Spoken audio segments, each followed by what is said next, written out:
সংক্রমণ কমে আসছে বাট কিন্তু মৃত্যু মৃত্যুটা বাড়ছে। হ্যাঁ, মানে কমপ্লিকেটেড রোগগুলো বেশি থাকে। আর এখন খুব গরম পড়েছে তো এই গরমটাও কিন্তু একটা কারণ। এই গরমে আসলে এমনিতেই বিভিন্ন হ্যাঁ, রোগে আক্রান্ত হয় বাচ্চারা বেশি।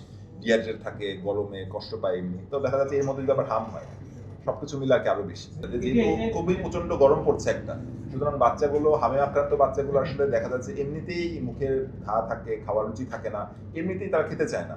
এরপর যদি আবার গরমে থাকে, গরমে যদি কষ্ট পায়, দেখা যায় যে খুব ঘাম বেশি হচ্ছে। ফলে তাদের এমনিতেই ডিহাইড্রেশন হয়ে যায়। ফলে ডিহাইড্রেশনটা একটু বেশি হবে, তাড়াতাড়ি হবে।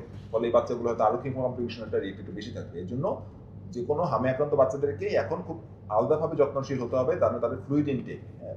পানি, বুকের দুধ যদি যারা বুকের দুধ খায় তারা বুকের দুধ ঘন ঘন খাওয়াতে হবে। যারা নাকি বুকের দুধ বাইরে অন্যান্য খাওয়া-দাওয়া করেন তাদেরকে লিকুইড জাতীয় খাবারটা একটু বেশি করে খাওয়াতে হবে। তবে আমরা এভয়েড করবো যে বাইরের আর্টিফিশিয়াল খাবার খাওয়াবেন না। বাসায় যে লিকুইড ভাতের মাড় দিতে পারেন, ডাবের পানি দিতে পারেন, বাসায় বানানো ফলের জুস দিতে পারেন, স্যুপ দিতে পারেন, এগুলো বেশি বেশি করে বাচ্চাদের দিবেন, হ্যাঁ? বাইরে আর্টিফিশিয়াল খাবারগুলো দিবেন না।